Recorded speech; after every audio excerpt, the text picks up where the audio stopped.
أشهد أن لا إله إلا الله وحده لا شريك له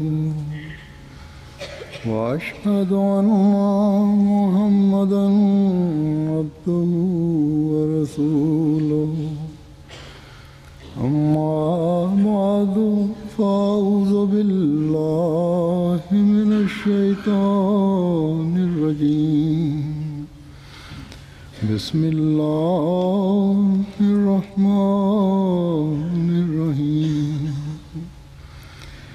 الحمد لله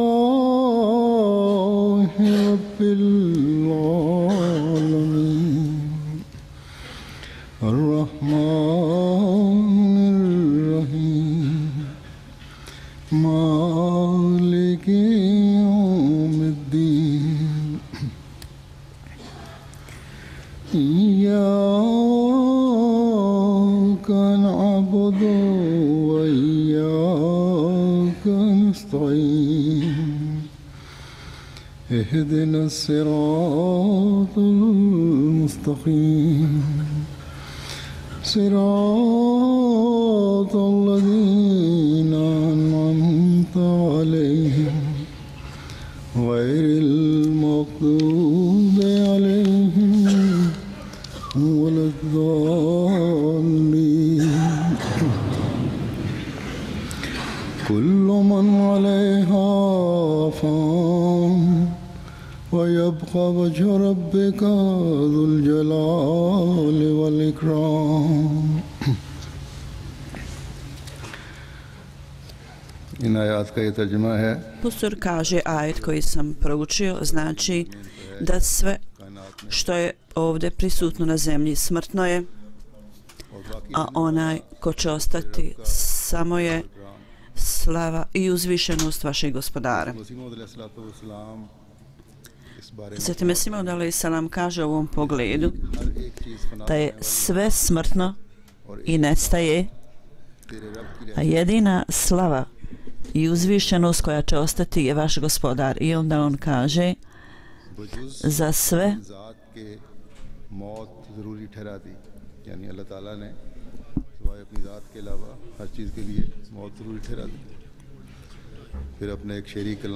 Allah je odredio da sve mora umrijeti i u svojoj poeziji on je spomenuo svog najstarijeg sina i ova strofa bila napisana u vrijeme kad je on prvi proučio Kur'an. Ovaj ajet pun dova i savjeta koji je on napisao u ovim strofama. Hazreti Muslima Maud alejhi selam skupa s njim sa ovim dovama i savjetima oni su kao dva brata. Zapravo su u tome uključeni svi članovi džemata. Ovo je jedna vrlo duga poema. Na jednom mjestu on kaže kad govori o privremenoj prirodi ovog života i da osoba ne treba da bude progutana u to i kaže ovaj život je samo privremeno stanje i mi ćemo i čak da živimo 100 godina mi moramo otići s ovog svijeta i nema razloga i prilike za pregovaranje. Takav je cijeli život. Taj imam ovog doba koji je došao da ljude približi Allahu dželešanhu u prilici sreće njegovih djece i zbog sreće potomstva budućih generacija i također zbog članova zajednice, on skreće našu pažnju da naše stvarno zadovoljstvo leži u našem utemeljenju odnosa sa Allahom dželešanhu i da steknemo njegovu blizinu. Ljudi ovog svijeta proslavljaju svoju sreću na razne načine, ponekad su tu razne novotarije i beskorisne stvari budu urađene i pokazivanje da pokažu svoju proslavu i sreću. Međutim, on nam je dao ovu pouku da sva naša pažnja treba uvijek biti usmjerena prema Allahu dželešanhu. Zbog toga svaki naš postupak, svako djelo treba da bude radi postizanja Allahove blizine. I kad imate potpuno shvatanje o tome, onda i tuga i radost sve će se kretati prema postizanju blizine i zadovoljstva Allaha dželešanhu. To će uvijek ići u tom pravcu, kretati se u tom pravcu. Zatim mislim alejhi salatu vesselam, koji je poslan da upotpuni misiju časnog poslanika sallallahu alejhi ve sellem, za njega ništa nije nije mu moglo dati veću sreću i zadovoljstvo nego da njegovi potomci budu oni koji će utemeljiti, osnovati vrlo snažnu vezu sa Allahom i da će biti takvi koji će biti potpuno izgubljeni ljubavi prema Allahu dželešanuhu, časnom poslaniku. I zadnja knjiga šerijat koji Allah dželešanuhu dao časnom poslaniku sallallahu alejhi ve sellem, koja je njemu bila objavljena u formi časnog Kur'ana, da ova djeca uče tu časnu knjigu i da postupaju prema tome. Muslima kad je drugi kalifa, sin časnog, obećano bi se, kad je završio učenje časnog Kur'ana prvi put kao dijete, on je priredio ručak ili hranu i tom prilikom Imam Mahdi je pogotovo posebno napisao u strofu u tom prilikom. Svaka strofa, kao što sam rekao, puna je ljubavi i poštovanje prema Allahu dželešanuhu i puna je dove. I u tom prilikom sljedeći praksu časnog poslanika on je savjetovao svoje potomke i sledbenike i skrenuo našu pažnju i kaže uvijek zapamtite Allaha, jer ovo je cjelokupna svrha života. Doći će vrijeme kad će sve ove svjetske stvari koje su ostati ovdje, a osoba će napustiti ovu sferu, lastaće se od ovog svijeta. I rekao je, nema nikakve prilike za bilo kakav prigovor, jer ovo svjetski život je takav i nijedna stvar nije stalna. Zbog toga vezati svoje srce s tim nije opravdano i nema nekakvog prostora za prigovor. Ako zaista želite da imate korist za cijelo vrijeme, onda to postignite da ostanete vezani sa bićem koji je uvijek tu, koji je uvijek s vama i on je taj koji će uvijek ostati s vama. A to biće je Allah dželešanuhu, uzvišeni, slavljeni. Dakle, ove ajete koji sam upravo proučio, u tome je također Allah dželešanuhu je spomenuo, pogotovo dvije stvari su istaknute. Prva stvar je da svako je smrtan i raspašće se i uzmrće jednog dana. I svako biće, zadnja sudbina svakog živog bića je smrt. Skupa s tim, obećano mi se je također skrenuo našu pažnju i zadnja tačka ovdje je da vjernici uvijek treba da radi sticanja Allahovog zadovoljstva, uvijek treba da rade naporno za tu svrhu i da to rade na taj način da oni ljudi koji su potpuno izgubljeni ljubavi prema Allahu dželešanuhu, oni uvijek troše svoje vrijeme za traganjem za Allahom dželešanuhu i uvijek su naklonjeni da svoju djecu obučavaju da imaju ljubav prema Allahom dželešanuhu i uvijek su naklonjeni i aktivni da poprave svoj život i da slijede učenje Islama. Onda ovi ljudi od ovog života koji je ovo svjetski život, iako ovi ljudi samo napuštaju svijet iza sebe kad vrijeme dođe, međutim novi život koji je stalan, trajni život koji poslije napuštanja ovog osoba će steći taj vječni život. U budućem životu oni će doći u Allahovo krilo i slušat će ove riječi Allaha dželešanuhu koji u prevodu kažu: dođi i uđi sa onim ljudima koji su mene odabrali, dođi i uđi u džennet moj. Hazreti Mesih Maud alejhi selam je u ovo doba poslan upravo za ovu svrhu da utemelji vezu između ljudi i njihovog stvaraoca i da im objasni da razumiju stvarno značenje riječi uđite među moje robove, tako da zaista mogu steći taj trajni život. U ovoj poemi koju je obećan Mesija napisao u ovoj sretnoj prilici, također je spomenut ovaj predmet, da uvijek tragate za vječnim životom, sa ahiretom. Jer Allah dželešanuhu, bez toga, da njega spoznamo, taj život vječni se ne može postići. Ako ne postignemo odnos sa Allahom dželešanuhu, ne možete imati ovaj život. U sure Kasas, u časnom Kuranu, Allah dželešanuhu kaže: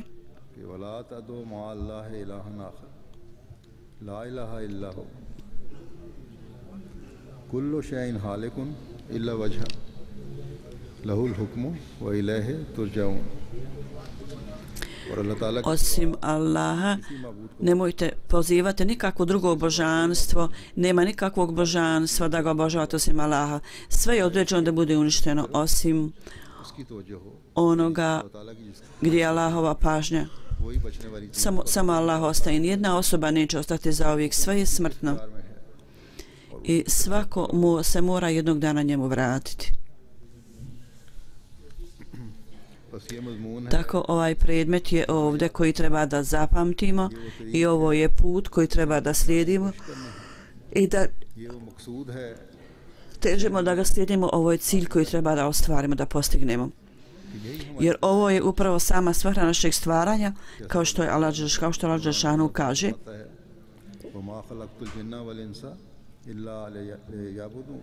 u prijevodu Allah kaže u majetu: ja nisam stvorio džine i ljude nego samo da me obožavaju.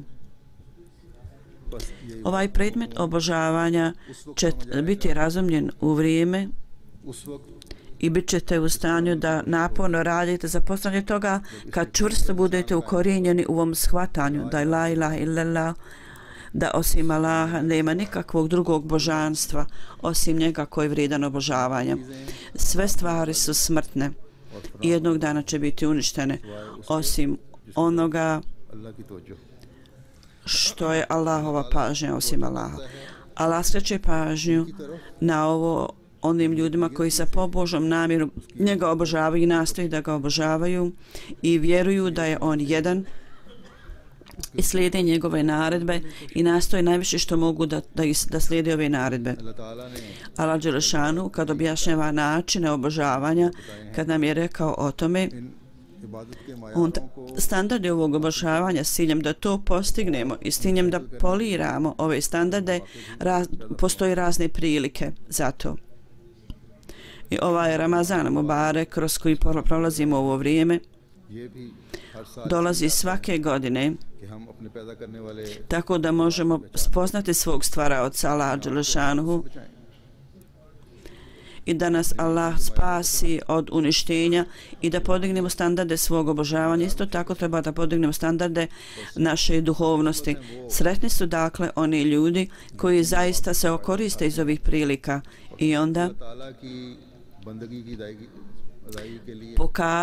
pokazuju svoju pokornost Allahu dželešanuhu. S ciljem da to učini, uvijek se bore tokom godine i redovno, neprestano sa čvrstinom i ustrajnošću. Samo oni ljudi tako rade koji uvijek imaju na umu ovu tačku da je sve smrtno. Samo jedna stvar ostaje koja nestaje i nema nikakve slabosti kojima ćemo se svi vratiti poslije smrti i onda ćemo morati polagati račun. Dakle, u ovom arapskom izrazu Allah nam daje pouku da nema sumnje, ova smrt je neizbježna i niko je ne može izbjeći. Niko ne može pobjeći smrti. Međutim, oni ljudi, oni su potpuno izgubljeni u Allahovom obožavanju, oni dobivaju unutrašnje svjetlo i oni stignu Allahovo, zato budu uzeti u Allahovo krilo. Sad se vraćam na glavnu temu. Ko su ovi ljudi koji su izgubljeni u ljubavi prema Allahu? To su oni ljudi koji prepoznavaju svrhu svog stvaranja i u skladu s tim oni uvijek troše svoje živote u skladu s tim. Dakle, vrlo su sretni oni ljudi koji u ovom životu nastoji da razumiju ovaj predmet i postupaju u skladu s tim. Da Allah dželešanuhu osposobi svakog od nas da razumijemo ovu temu i da postupamo u skladu s tim. Ovaj Ramazan je mjesec koji treba da nam bude sredstvo da se približimo ovom predmetu koji su naše starješine razumijevajući ovaj predmet, oni su postupali s tim i napuno su radili da to postignu i nastavili se da udahnu duh u svoje buduće generacije, da i mi budemo u stanju da oblikujemo svoje stanje u skladu s tim. Kad neki voljeni, naši dragi ili pobožna osoba umre, onda još više budemo privučeni prema ovom predmetu nego prije. I u to vrijeme treba da bude takva stvorena pažnja prema tome. Osoba koja ima punu vjeru u Allah dželešanu treba da bude posjećena ovome. Nedavno, prije nekoliko dana, moja majka je umrla i inna lillahi wa inna ilaihi rađiun. Kad god pogledam na njen život, njeno obožavanje, standard njenog obožavanja izgledaju mi kao plemenit primjer. I njeno učenje časnog Kur'ana, mnoge sate sa punom pažnjom i punom predanošću u namazu i spajanje akšam namaza sa iša, namazu Magrib sa iša, to je jedan primjer. Ona je neprestano tako trošila vrijeme.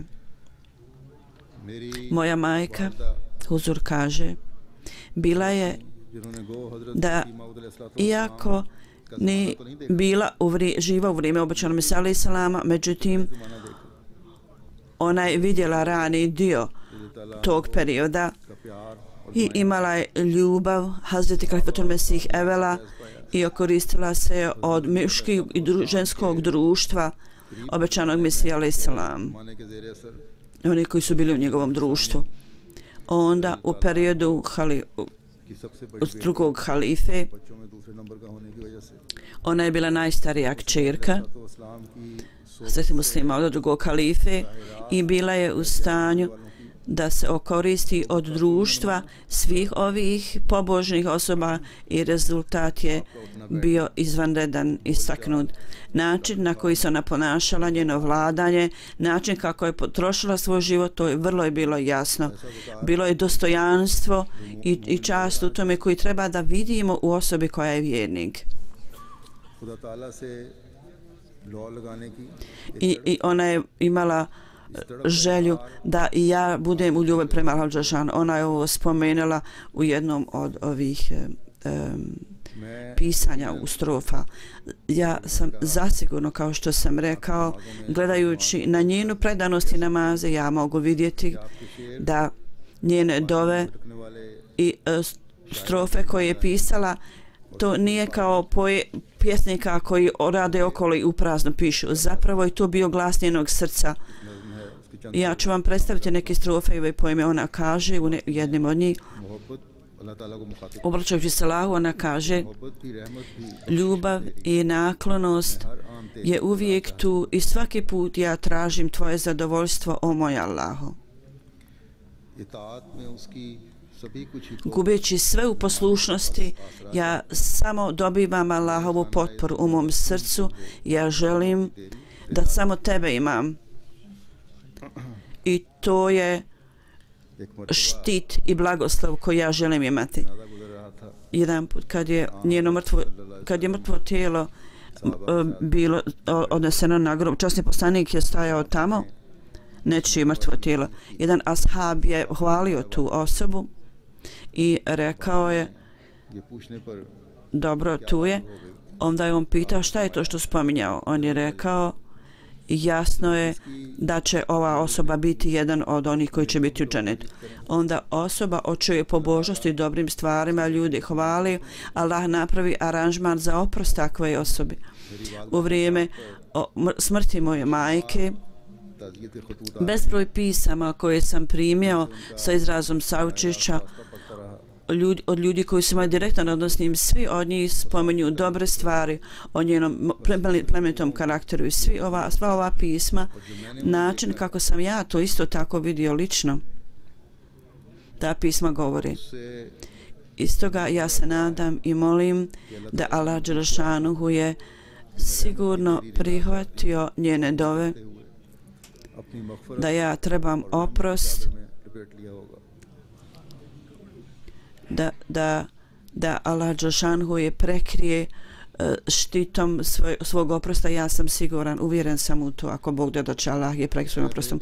O moj voljeni Allahu, तू मेरी वालदा से ti मसरूफ़ फरमा tretiraj moju majku na način kako je ona spomenula u svojoj poemi. I mi koji smo njena djeca, osposobi nas da razumijemo ovaj predmet.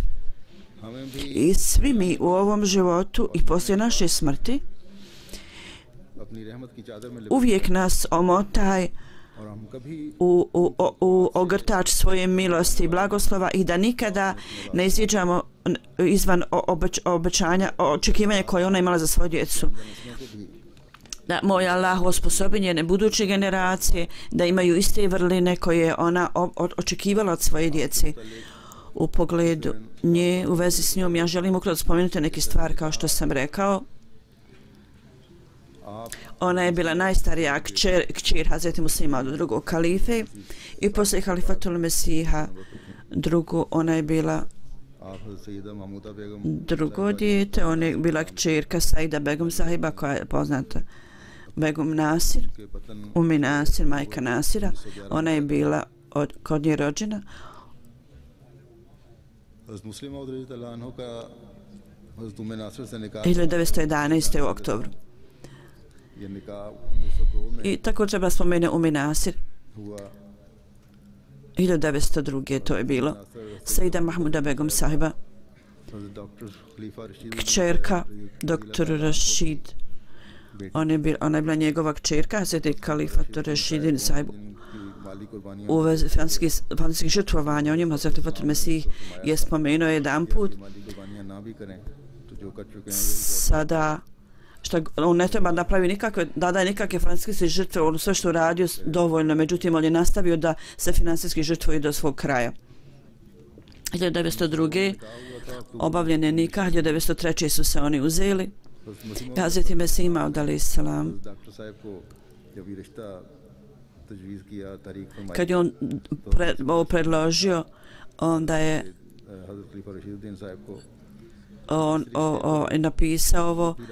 Izgleda da je Mahmud spreman za ovaj prijedlog, iako iz objave ja nisam ništa o tamo naučio, međutim prihvatanje od strane Mahmuda izgleda da je pokazivanje da je ova stvar, da će ova stvar biti u skladu sa zadovoljstvom i blagoslovom Allaha dželešanohu. Sigurno ovaj brak je imao Allahov blagoslov, da je njegovom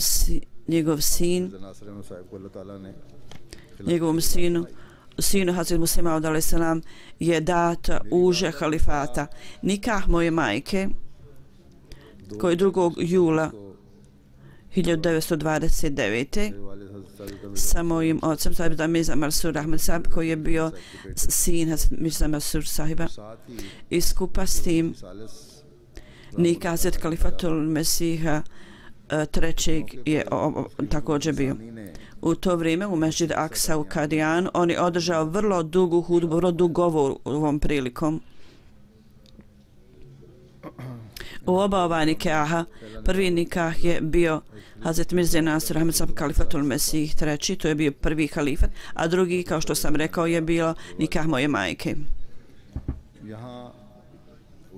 Ja želim da spomenem dio te hudbe, tog govora, pogotovo normalno je ovo za cijeli džemat, a pogotovo za članove porodice obećanog Mesije. Ovo se na njih odnose da oni budu posjećeni svojim dužnostima. Moja majka, koja je uvijek bila vrlo naklonjena za obuku članova porodice, drugih članova i također za visoki standard morala, ona također treba dobiti sevap za ovo, jer čuši ovo moje misli su bile privučene tome.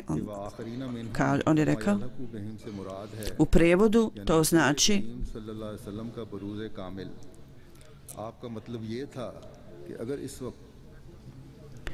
da ona osoba koja अगर उस वक्त ऐसा शख्स koja će biti metaforički predstavnik metaforičkovanja, जा सके ako ima nekog da može biti nazvan mojom osobom koji će se boriti protiv Antikrista, इस दज्जाल से लड़ inače इस अजीमुशान za ovu veliku kušnju रसूल करीम सल्लल्लाहु अलैहि s ciljem da वसल्लम पेश गोई की है borite se u ovoj velikoj borbi. की है कि मैं ये उम्मीद Možemo čuti časni poslanik da je rekao kušnja će biti prisutna, bit će neki ljudi iz Ahle Faris किस्म के खतरात और मसले koji će proći kroz sve ove teške situacije i utemeljit će mir u svijetu. Hazret Muslim Maud kaže, ja sam osjećao da ovo nije samo predskazanje, nego je zapravo želja časnog poslanika, sallallahu alejhi ve sellem, ovo je jedna od njegovih želja i nada je tu i ovi riječi nam govore da je Božji poslanik फारस से क्या चाहता है ono što je želio od potomaka Farisa. नताइज के लिहाज से बहुत कम ज़माने और असरात के लिहाज से बहुत कम रसूल करीम सल्लल्लाहु अलैहि वसल्लम I u vrijeme časnog poslanika ova kriza je bila također prisutna, dogodila se.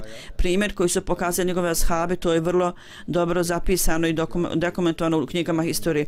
Onda je on spomenuo ovaj primjer u detalje kako su oni položili svoje živote, dali svoje živote. Onda Hazret Muslim radijallahu anhu onda dalje kaže o toj bitci koja se dogodila poslije pobjede Mekke i novi su pridošli također bili prisutni i vrlo su se hvalisali svojim brojem. Međutim, के तीरों की kad su strijele ljudi nevjernika došle, pale na njih, oni to nisu mogli izdržati zbog slabosti svog vjerovanja ili nedostatka obuke. तो उन्होंने जो Kad su konji izgubili kontrolu, onda su stariji ashabi सफ़ों में भी u svojim redovima ovi konji također bili uznemireni, stvorena je uznemirenost. जिसकी वजह से उनके घोड़े भी I zbog te uznemirenosti i konji drugih ashaba su također bili uznemireni. I rezultat toga je bio सात से da 10-12 सहाबा रह गए časni poslanik imao samo 10 ashaba oko sebe.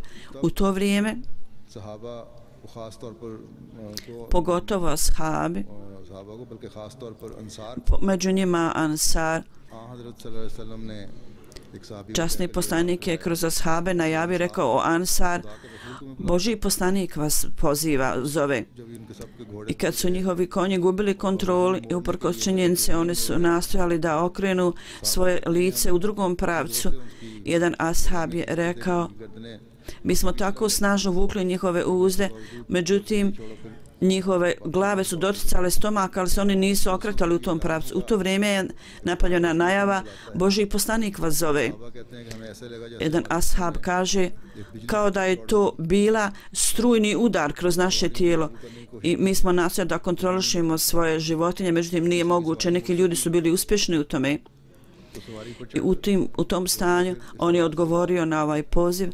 Inače, ovi ljudi su presjekli vratove životinja i konja i kamila koji su jahali i vratili su se natrag časnom poslaniku trčići pješke.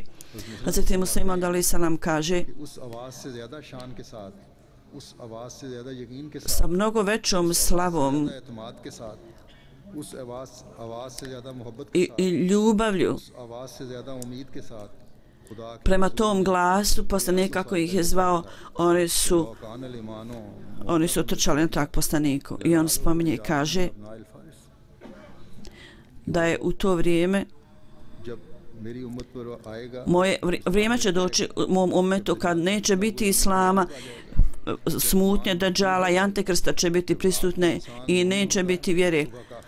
I kad osoba troši bez vjere noć i dan, bez vjere, u to vrijeme će biti neki ljudi koji će ustati, oni koji odgovore na moj poziv koji sam ja podizao i reći lebejke, mi smo spremni, i vratit će vjeru iz udaljenih zvijezda koja se udigla sa zemlje, odšla do zvijezda. Ovdje on ne spominje riječ ređal, nego ređal, ljudi. Ovo znači da se odgovornost neće završiti sa potomcima Farisa, nego će nastaviti da traje generacijama u budućim generacijama i potomstvu i on će biti u stanju da nastavi isti zadatak. Ovo je glas koji je časni poslanik spomenuo posle opisivanja ovog scenarija razočarenja s ciljem da im da ohrabrenje i da ih potakne. On je imao povjerenje i sigurnost koju on spominje kad spominje potomstvo Farisa ibn Farisa, Iranca. Huzur kaže, Hazreti Muslima, ja prenosim poruku časnog poslanika sallallahu alejhi ve sellem svim ljudima koji pripadaju potomcima obećanog Mesija alejhi selama, kad je spomenuo nadu i da u vrijeme opasnosti među potomcima ovog persijskog potomka bit će neki ljudi koji će se posvetiti ovoj svrhi i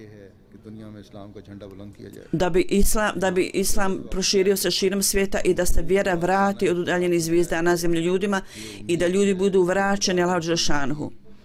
Sve je ovo rekao časni poslanik. Ja sad ovu stvar njima predajem. Kako će oni odgovoriti na to? Ovo je zapravo odgovaranje na poslanikov poziv. Bilo da su moji potomci ili potomci moje braće, oni treba da razmisle o tom i da iz svog srca odgovore na ovo pitanje kakve su njihove odgovornosti. Huzur kaže, mi koji pripadamo ovom potomstvu ovog persijskog potomka treba da budemo u stanju da razumijemo ovaj bol i ljubav u ovoj poruku koja je puna ovoga i da budemo u stanju da ispunimo svoje dužnosti i plemenite ličnosti naših starijih koji su umrli iz naših porodica, da njihov odlazak, njihova smrt pogotovo to bude razlog da skrene našu pažnju, pogotovo među potomcima njihovim i članovima cijelog džemata. Mesih Maud alejhi selam je spomenuo to u mnogim prilikama. Šta je on povjerio članovima džemata i kakve standarde želi među članovima svoje zajednice. U pogledu, što se tiče raznih događaja u moje majke, želim spomenuti neke primjere. Huzur kaže, Hazreti Muslima radijallahu anhu, u pogledu njenog svjetskog i duhovnog obrazovanja, on je poveo brigu o tome, vodio računa o tome, brinuo se, tako da je ona imala obrazovanje i išlo, završaje. Ja ne razumijem ovo nivo škole. Poslije Saida Ahmed Saibe, poslije njene smrti, on je spomenuo u mom planu za obrazovanje žena 1905. on je izdao taj plan, napravio plan za obuku žena, tako da je otvorena medresa i moja majka je također bila među ranim prvim studentima u ovoj medresi.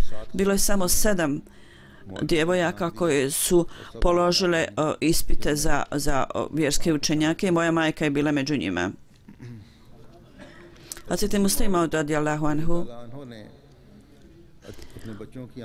prilikom svećanosti kad su oni prvi put proučili Kur'an, on je napisao poemu i spomenuto su još neka druga djeca i spomenuto ime moje majke Sahib Zada Nasir Sahiba, njeno ime također spomenuto i on kaže, moja kćerka Nasira je vrlo pobožna i vrlo inteligentna. Ovo su vrline koje su u njoj, koje ona posjeduje. Ovo nije zbog očinske ljubavi Kalifatul Mesih drugog. Iako je mnogo drugih žena bilo koje su radile skupa s mojom majkom, članovi Leđna ženske organizacije, koji su dug period sa njom radile, one također podržavaju isto ovo. Jedna predsjednica koja je radila s mojom majkom, ona je napisala da je moja majka uvijek brinula se o radnicima i razmišljala o novim putevima i načinima i kaže, upućivala nas je. Njena namjera je bila da svaka žena, i stara i mlada, imaju što više obrazovanja. Nekoliko puta se dogodilo da je pokrivanje, da su žene malo zatajile u pokrivanju ili se nešto pogrišla, ona bi trenutno pokazala na tu ženu ili djevojku kogod da se desi da je to. लड़कियों को इस तरह चलते I kad bi vidjela da Ahmedi žene ili djevojke tako idu, ona bi trenutno prišla im i sa velikom ljubavom ih podsjetila u njihovoj odgovornosti i dužnosti. Ona bi im rekla वकार का kakav treba da bude visoki standard morala i discipline Ahmedi žene ili djevojke u pogledu pokrivanja. Hazrat Kalifatul Mesih IV je da održao govor, da jedan dio govora, ja ću vam spomenuti dio iz tog govora. Na prvoj dželsi u halifatu Mesih IV. 1982. oni obraćajući se ženama rekao o pokrivanju. U vezi s tim on je spomenuo o našim majkama i rekao mi imamo stariju sestru, on je pogotovo precizno o pokrivanju zbog odgoja Hazreti Muslima da ona je među prvim generacijama. Kad god vidi Hazreti Muslima da kod kuće i kao što ga je vidio da obučava svoju djecu, to je dio njenog života, ona ne može da se uzdrži od toga, ne može odustati od toga. I u pogledu nje neki mladi kažu to su ljudi stariji i mi ne treba da se brinemo o tome, oni uvijek kažu i tako rade. Međutim, koja su to vremena koja su prošla? Ja znam ova vremena koja su prošla. Ja znam ovo vrijeme koje je prošlo. To je vrijeme časnog poslanika sallallahu alejhi ve sellem. Ako ovi ljudi kažu da to su ljudi stariji starog doba, oni mogu reći šta god oni žele. Ja ovu stvar prepuštam Allahu. Međutim, ova moja majka koja je tu, ona je čvrsto bila utemeljena na bogobojazni i vrlo precizno se toga držala.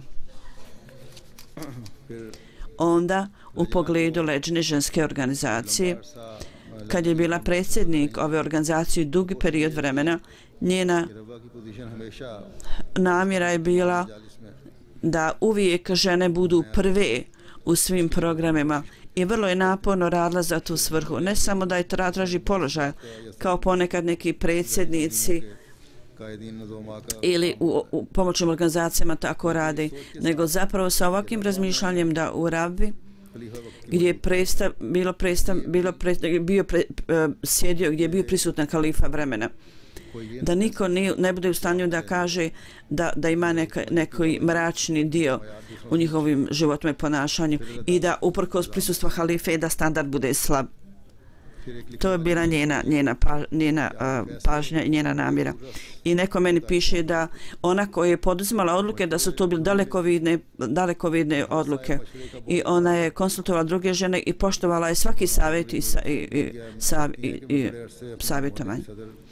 Nurul Sab kaže, ja znam da je bila dugo vremena predsjednik i s ciljem da popravi za reformu i za popravljanje.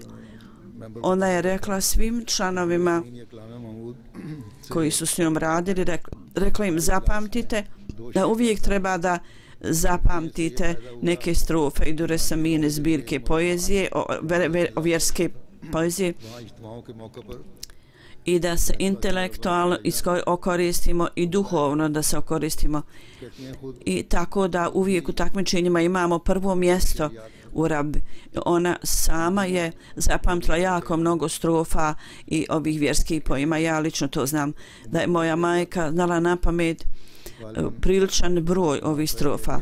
Žena Imam Saba mi je napisala da skupa sa drugim ženama u putovanju jednom u tur džemata, ona je imala priliku da ide u Sijalkot, vjerovatno, i ona kaže da umjesto, žena Imam Saba, da kaže umjesto da isprazno govorimo dok smo sjedili u auto ili gdje su već sjeli u kakvom, hajde da se utakmičimo u učenju vjerskih ovih strofa i kao ilahija, tako da ne gubimo uzalud vrijeme.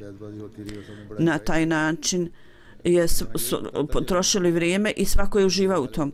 Kao što sam spomenuo, moj otac Mirza Sahib, on je također znao na pamet jako mnogo ovih strofa iz Dureseminove vjerske poezije, ovih dugih poema.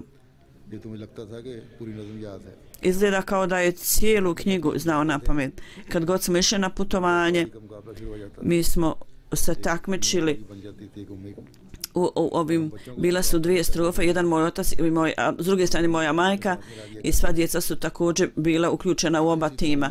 Tako da na ovaj način smo se takmičili u učenju i arapske poeme, također smo znali arapske poeme obećanog Mesaje.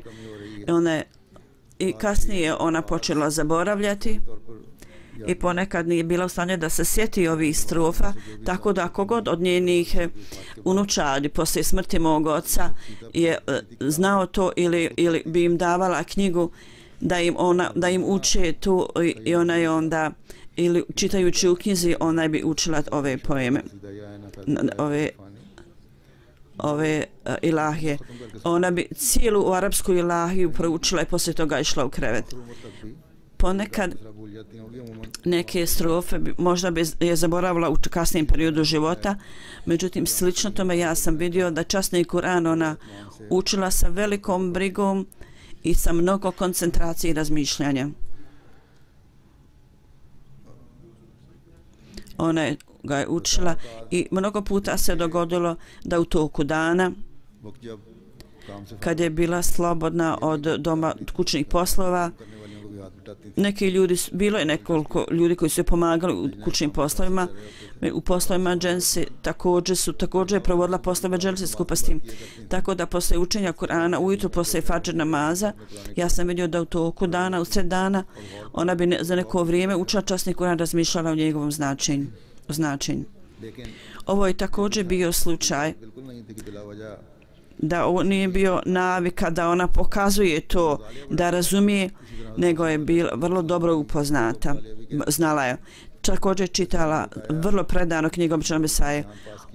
Ona je položila ispite za imama i znala je arapski vrlo dobro. I bila je vrlo ljubazna prema drugim ljudima. Prema ovim izvorima nekim uvijek je išla da pomogne ljudima ili gotovinom ili na koji god je način mogla. I podsjećala i druge ljude isto tako da je ta osoba je u nuždi, molim vas da pomognete tu osobu. Tako da ovi ljudi koji su imali blizak odnos s njom ponekad su davali njoj novac da bi ona raspodijela ljudima u nuždi. Jer je ona radila kao predsjednica leđne organizacije u Rabi dugo vremena. Tako da je ona znala lično ljude koji su bili u nuždi i znala je stanje ljudi. Čodri Nusra je spominjen, on je bio predsjednik David odbora u Rabi. On kaže kakve god preporuke bi došle od predsjednice leđna u Rabi, mi smo sigurni bili da je to napravljeno sa punim razmatranjem i nije bila potreba dalje to razmatrati. Njeno predsjedništvo nije samo bilo administrativno, nego kao predsjednik leđne organizacije u Rabi ona bi kontaktirala sve ljude. Prvo je to bilo pod aranžmanom centri januara 1953 da to bude odvojen aranžman za leđnu i da će predsjednik leđna biti član Amile. Prema tom mišljenju oni su pitali ko bi trebao biti određen za predsjednika, onda je jednoglasno bilo ime Nasir Begum Sahibe bilo spomenuto, istaknuto i u pogledu ovih mišljenja ona je bila imenovana za predsjednicu. 1988. ili 89. ona je nastavila raditi, međutim poslije toga zbog slabosti i zdravlja i njenih starijih godina ona je riješena dužnost, ali je nastavila da radi sa sekretarom za zdravlje i neke druge posle koje je mogla. U toku njenog rada leđne organizacije su dale vrlo značajne doprinose. Pisma koja ja primam skoro u svakom pismu, jedna stvar je zajednička koja kažu da kad god smo išli da je sretnemo, ona bi nas sretala sa osmijehom na licu. I također o njenom gostoprimstvu prema sezoni, što god je mogla da ponudi, ona bi ponudila i bila je vrlo naklonjena prema djeci, bila je vrlo inteligentna i gledala je u lice i razumjela bi stvarnost i stanje i onda je učila dove i kroz razna sredstva nastala je da riješi situaciju i također savjetovala ljude da uče dove. U pogledu gostoprimstva, dopustite mi da vam spomenu jednu stvar. Dugo vremena ona je bila predsjednica Rađa ženske organizacije. Tako, ovi predsjednici raznih blokova u Rabi, sastanak izvršnog odbora se odvija u našoj kući. U našoj kući je bila jedna velika, dugačka veranda i tako da su oni tamo održavali svoj sastanak. Možda 35-40 stopa dugačka veranda. I tamo je bio napravljen aranžman. Na dan sastanka, poslije ikindi jasr namaza, mi smo trebali napustiti kuću.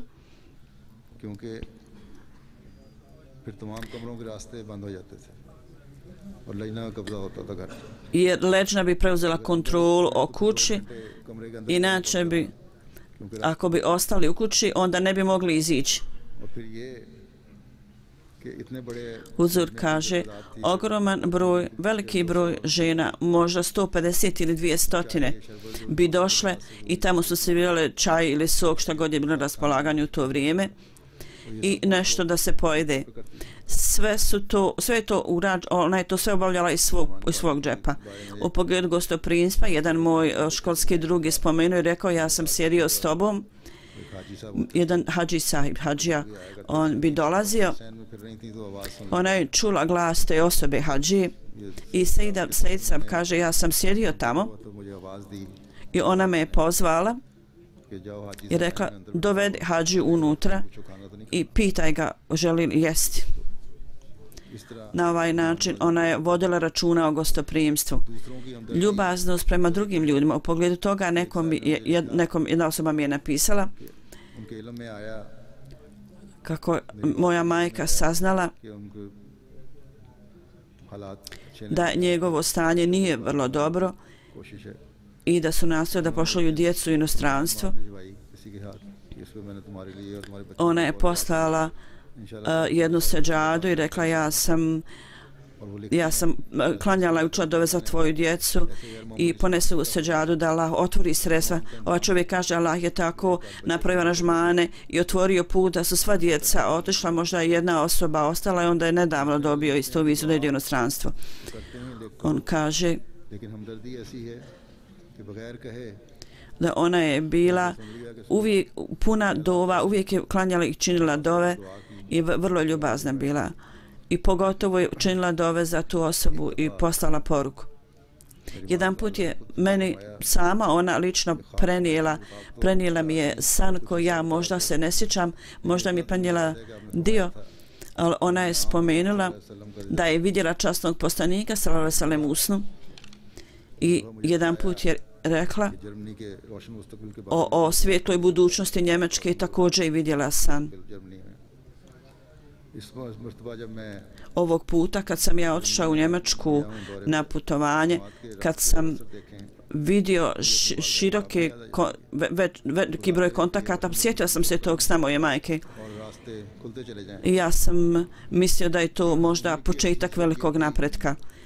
Jedna istaknutost u života moje majke je da je bila vrlo precizna u vođenju evidencije o primanju članarina, to je obvezna članarina, zatim Tahrik Dživek Vidžiri programu i drugi također apeli koji su s vremena na vrijeme bili trebali. Ona je bila vrlo redovna i precizna u plaćanju.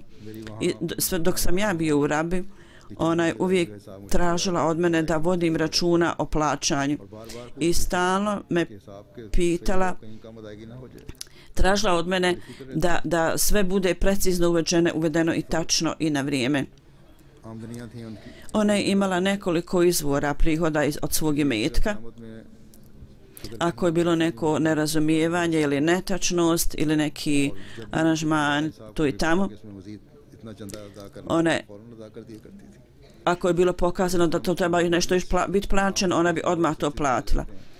U nekim ograncima neki ljudi ne vode računa o tome. Moja majka je bila vrlo precizna i plaćala je članarinu u skladu sa svojim prihodom. I vjerovatno je bila osoba koja je davala velike doprinose jer bi u detalju vodila računa o svom prihodu u skladu s tim dadne članarinu prihod. Jedan gospodin mi je poslao pismo iz Saučića i piše da je poslao mi je pismo moje majke 1881. i 1891. kad sam bio u zatvoru, Huzur kaže, izvinjam se, 1891. I kad je ovaj čovjek njoj poslao pismo čestitki, ona je rekla, dragi doktor Nuri, assalamu alaikum, ja sam primila tvoje pismo u kojem si izrazio svoje zadovoljstvo povodom povratka iz zatvora mog sina Mensura. Neprijatelji su strašne, da Allah pokaže svoju moć i milost. Što više izražavamo svoje zadovoljstvo, koliko god izražavamo svoje zadovoljstvo, to nije dovoljno. Ljudi vani i u Rabi, oni čine srdačne i srca dove da Allah, sve hvala pripada Allahu, da Allah uvijek svima pomogne i da ih zaštiti. Ovo je bio način kako ona činila dove. Ona je sigurno kao majka jako puno činila dove, međutim ona to nije spomenula, nego je da više pažnje članovima džemata koji su činili dove. U svojoj dovi ona također nije bila sebična i nije rekla da Allah zaštiti mene i moju djecu, nego ne napisala da Allah dželešanu čuva svu djecu i sve ljude u svojoj zaštiti. Ovo je bila vrlina u džematu obećanog Mesija alejhi selam i ona je to pokazala zbog dobre obuke koju je zatim muslima od drugih kalifa tako je obučio. Skupa sa muslimaudom jako je mnogo događaja koji ne možemo spomenuti jer bi to onda bilo jako dugačko. U njenom intervju ovo bilo spomenulo i ovo će biti vjerovatno napravljeno i bit ćete stani da to pročitate. U svojoj prirodi ona imala veliku kontrolu nad osjećanjima i sentimentima.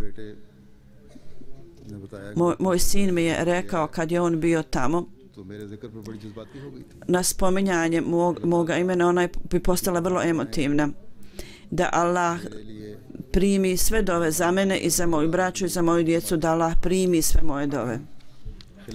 Poslije hilafeta odnos sa mnom bio je novi stil, novi put mog odnosa s njom. Kad god mi govorio na telefon, ja sam osjećao to kad god sam s njom govorio na telefon. Uvijek kad god bi je ja nazvao prije nego što bi odlazio na put, ona bi osjećala, niko ne zna bolje od majke, ona je uvijek znala moj stil i moj put i način. Ja uvijek govorim tiho i kratko, tako da ona uvijek bi govorila Allah blagoslovi tvoj put i govor. I pogotovo bi rekla, ja klanjam na vafl namaz i na seđdi, u svakom namazu, barem na jednoj seđdi, ja molim za tebe. Kad se dogodilo da je sretnem u Kadijanu 2005.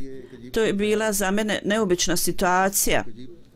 Jedno novo iskustvo i doživljaj. Njen odnos prema halifatu koji sam ja vidio u njenim očima, prema drugim halifama, takvo osjećanje je bilo i prema meni. To nije bio više odnos majke i sina, to je bio odnos njen prema halifatu i prema halifu koji je ona uvijek imala sa poštovanjem i dostojanstvom. Hazret Mirza Nur Sahib, čini mi se. On ju je intervjuisao u Kadijanu i oni su tamo spomenuli razne stvari, spomenjali su mene. Huzur kaže i tamo je spomenuto i on je poslao mi je kasetu sa snimkom tog intervjua i rekao, ona je rekla sada ja za njega pokazujem poštovanje i dostojanstvo i čast jer on je halifa ovog vremena. Moja draga majka, ona je dala prednost religijskim odnosima nad svim drugim fizičkim odnosima. Ona je imala odnos prema halifatu, njen odnos prema halifatu je bio mnogo viši od odnosa prema sinu. Kad bi ja išao da je sretnem, u njenim očima je bio sjaj i osmijeh na licu. Dane koje sam proveo s njom, bilo jako mnogo drugih drugih zauzeća zbog dželse. Kad god je ona imala vremena, sjedla bi sa mnom, pričala sa mnom. Ovaj period je samo trajao 15 dana.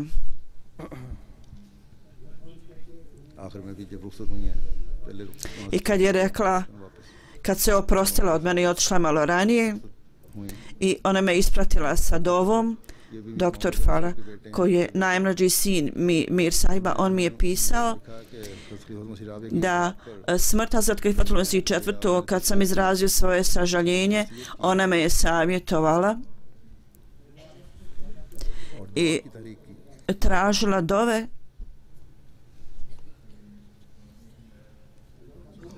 i također je rekla, čini dove, moli Allaha da kogod bude novi halifa, da budemo u stanju da dadnemo zavet bajata na njegovoj ruci i da budemo, i da imamo emotivan odnos sa njim. Tako ona je tražila dove za halifat, da Allah dželešanu blagoslovi moju majku sa džennetom. Jako je mnogo primjera. Na kraju ja želim da spomenem jednu stvar. 1913. kad se Hazreti svima muslima odlučio da započne Al-Fazl i Hazret Nasr je predstavila, dala neko zlato koje imala, Hazret Muslima dali salam, on rekao da Allah ovaj apel stavi u srce moje žene kao što je stavljeno kao što je stavio srcu Hazret Hatidže. Ona je znala da investirati pare u počinjanje jednih novina je kao zasađivanje nečeg što donijeti ogromne plodove, blagoslove.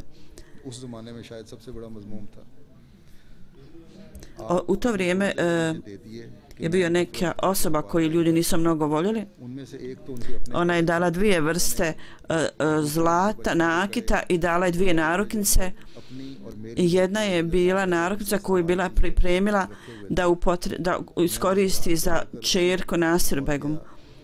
I ja sam odnio ovaj nakit u Lahor, 550 rupija. Ove su bile naruknice prodane i tako smo započeli novine Al-Fazl. Tako da čitaoci novine Al-Fazl treba da se sjećaju Hazret Nasir, moje majke, Nasir Begum sahibe, da ih se obodvoga sjećaju u svojim dovama, da beginning Al-Fazl da nije mnogo znala, međutim njeni roditelji koji nisu mnogo znali i također su uzeli učešće. Danas Al-Fazl također se objavljuje pod imenom Fazl International, da Allah primi njene dove i da uvijek njene dove stižu do nas. Ja ću poslije džume klanjati dženazu u odsustvu skupa s tim. Još su tu druge dženaze. Jedna dženaza je Čodri Nazir sahiba. On je bio u vladinoj službi. 1981. kad se penzionisao, posvetio je svoj život u vakf. Hazreti Khalifatul Masih IV ga je odredio zamjenikom u jednom odjeljenju i dugo vremena on je služio u ovoj službi sa predanošću i 4. halifa ga je poslao u nekoliko zemalja Afrike. Ja sam imala vrlo blizak odnos s njim zbog žemlje u Sinde, jer on je bio vrlo skromna osoba i pokazivao je veliko poštovanje. Uprkos činjenice da je bio mnogo stariji od mene, međutim uvijek me je tretirao s poštovanjem. Kad je bio student na koledžu i onda u toku odmora skupa sa Šeri Ali Saibom također je pomagao u prijevodu časnog Kurana na engleski. I na ovaj način on ima uzeo učešće u prijevodu časnog Kurana na engleski jezik. On ima 2 sina i jednu kćerku.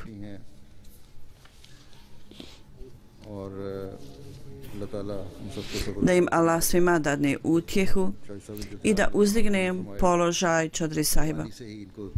के बारे में लिखा है कि उनको बकायदा On je redovno obavljao tahadžud namaz kad je bio mlad i neprestano. Kad god sam ga vidio u 3 sata noću ili koji god da je vrijeme bilo za tahadžud namaz, on bi uvijek ustajao na vrijeme i klanjao sa velikom koncentracijom i predanošću. Zapravo u njegovoj familiji on je bio dobro poznat kao Sufi sahib. Ili su ga opisivali kao Čodri sahiba koji je bio pogotovo redovan da jako puno klanja, da Allah ima milosti prema njemu. Još jedna dženaza je Mizar Refik sahib koji je bio najmlađi sin Hazret Muslim Mauda. On je prije 5 dana umro i inna lillahi wa inna ilaihi rađiun. जमाती खिदमत तो इनकी कोई नहीं है ऐसी लेकिन बहरहाल अल्लाह ताला on je obavljao neki džematsku službu, da Allah ima milosti prema njemu. On je iza sebe ostavio 3 sina i jednog kćerku, da Allah ima milosti prema njima. Njegova djeca su jako blisko vezana sa kalifatom, da im Allah dadne utjehu i da budu u stanju također da ispuni svrhu dolaska obećanog Mesija alejhi selama. Ja ću klanjati dženazu u odsustvu poslije džume namaza.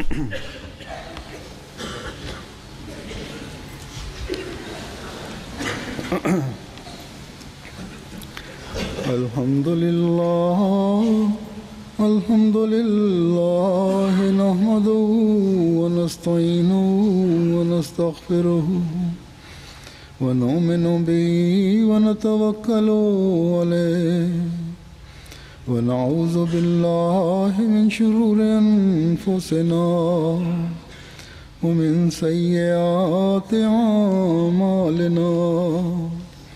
من يهده الله فلا مضل له ومن يضلل فلا هادي له ونشهد أن لا إله إلا الله ونشهد أن محمدا عبده ورسوله.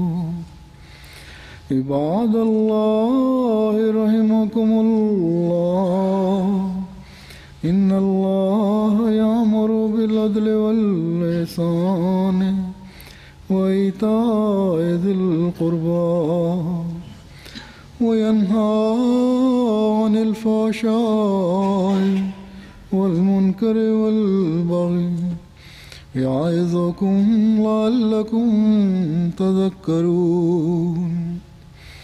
اذكروا الله يذكركم وادعوه يستجب لكم ولذكر الله أكبر.